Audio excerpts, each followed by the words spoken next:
Hello सबैजनामा नमस्ते। तपाईँले पक्कै पनि केही बिग्रिएरै आउनुभएको होइन त?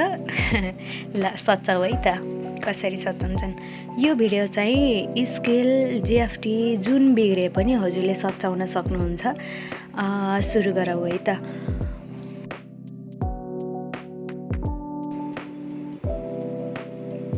यो गुगलमा गइसकेपछि जिएफटी नेपाल दाब्दाखेरि यस्तो अप्सन हुन्छ। माथिको लिङ्क नै टच गरिसकेपछि एउटा लिङ्क खुल्छ। सजिलो छ, हजुर सबैले गर्न सक्नुहुन्छ।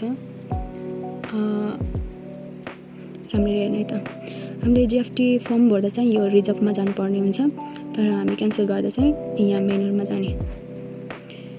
गइसकेपछि यो इक्जाम लिस्ट के भन्ने अप्सन हुन्छ, त्यो तल नहेर्नु, यो एफएक्यू भन्ने अप्सनमा दाब्नु। यो बिफोर द इक्जाम पहिला हो नि त, इक्जाम नदिँदै हामीले क्यान्सल गर्न खोजिरहेको छौँ।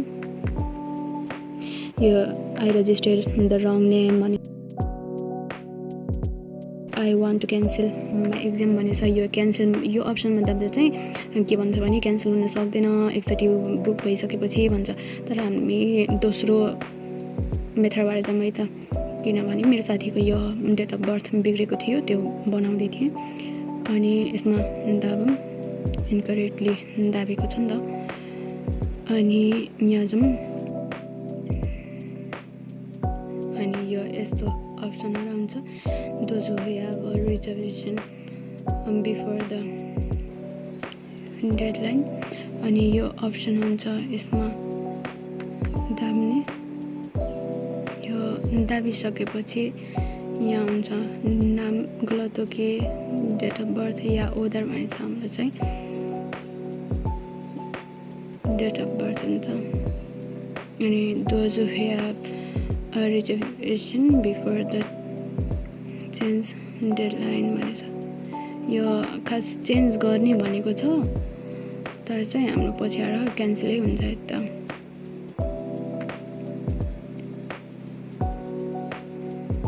यो तल जाँदाखेरि एप्लिकेसन फर्म छ, यहाँ दाबौँ। यो दाबिसकेपछि यस्तो जापानिजमा हुन्छ। हामीले यहाँ गएर तिनवटा डटमा गएर यो ट्रान्सलेटमा जाउँ। ट्रान्सलेट भएपछि इङ्ग्लिसमा हुन्छ। यो यहाँ तल चाहिँ नेम, फर्मेटिक आइडी, जिमेल आइडी राख्नु भन्छ। हजुरले नबिगारिकन नेम, जिमेल आइडी अनि फर्मेटिक आइडी राख्नु होला। जिमेल आइडी जुन राख्नु छ, हजुरले पैसा रिटर्न पाउने बेला पनि त्यही जिमेल नम्बरमा चाहिँ हजुरको म्यासेज आउँछ है।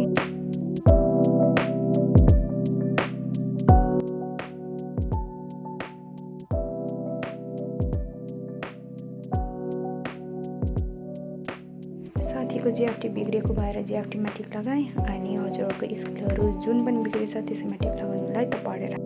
नेसनालिटीमा नेपाल राख्नुला। अनि नाम बिग्रेको कि, डेट अफ बर्थ बिग्रेको कि, नेसनालिटी बिग्रेको कि, अनि जेन्डर बिग्रेको कि, जुन बिग्रेको त्यसैमा टिक लगाउने है त।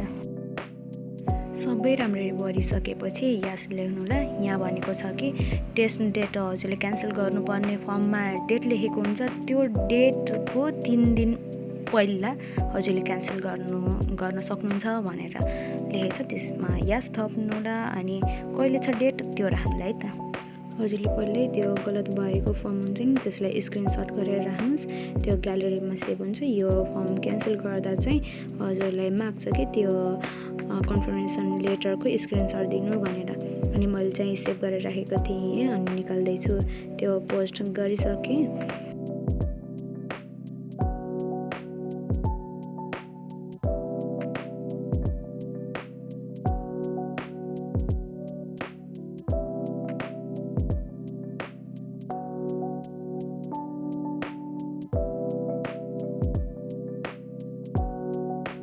पासपोर्ट विथ फेस पिक्चर भन्ने छ, हो त्यो राख्ने। चुज फाइल भयो। यहाँ चाहिँ हजुरले पासपोर्टको फोटो राख्नु पहिलो सुरुमा, अनि दोस्रो पनि भर्ना हुन्छ। त्यसै गरी जे जे माग्छ त्यही राम्रै सब्मिट गर्नु है त।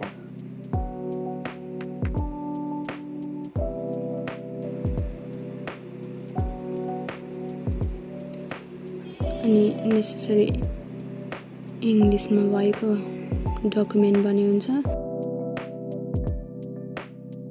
जो हामीसँग नागरिकता छ त्यसको पछाडि भागमा हुन्छ नि इङ्ग्लिसमा हो, त्यो फोटो खिचेर राख्नु पहिला नै, अनि ग्यालेरीबाट एकैचोटि ल्याउन सजिलो हुन्छ है त। मैले चाहिँ राखिसकेँ।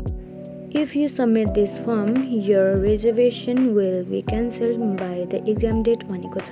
अनि तल हेर्न सक्नुहुन्छ कि collection fee 11.64% will be charged भनेछ। यो फर्म हजुरले सबमिट गर्नुहुन्छ भने हजुरको एक्जाम डेट चाहिँ क्यान्सल हुन्छ, अनि 11.64% चाहिँ चार्जको हिसाबमा काटिन्छ भनेको छ है त। केही पर्सेन्ट हजुरले जस्तै फर्म भर्दाखेरि कति 4,000 तिरेर फर्म भर्नुहुन्छ भने त्यसको 11.64% काटेर चाहिँ हजुरलाई रिटर्न हुन्छ। गर्न मिल्दैन भने थियो अर्को अप्सनमा, क्यान्सल अप्सनमा, तर यहाँ चाहिँ क्यान्सल योर रिजर्भेसन भनेछ। अनि इमेल विल बी सेन्ड भनेछ। अनि इमेल हजुरको मोबाइलमा यहाँ जे दाबेको थियो त्यो त्यसमा यो के भन्छन् यो फर्मेटिङबाट हजुरलाई इमेल आउँछ है त।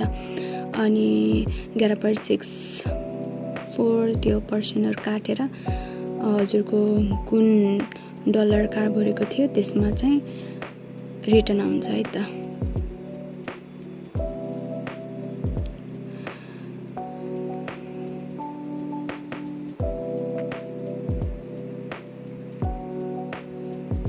अनि आइएम नट अ रोबोटमा दाम्ने। अनि सबै भइसकेपछि फेरि हेर्नुला केही गलत भएछ कि नै भनेर।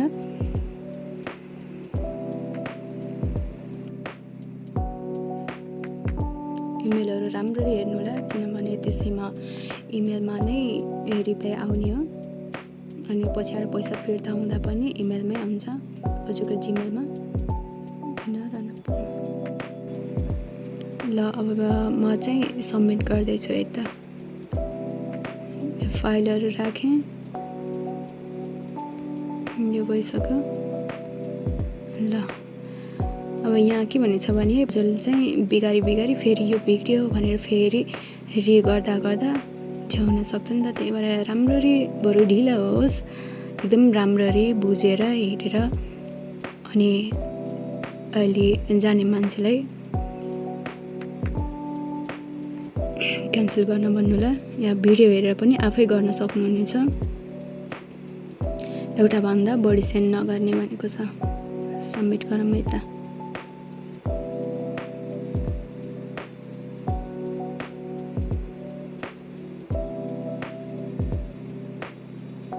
ल कम्प्लिट भइसकेको छ।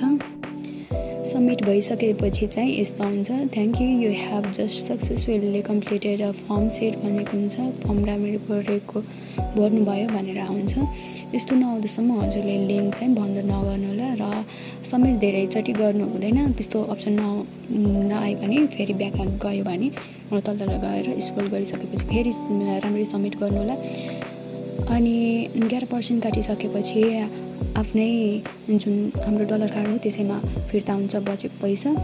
अनि अर्को भिडियोहरू त्यो पैसाको भिडियो पनि मैले राख्ने नै छु।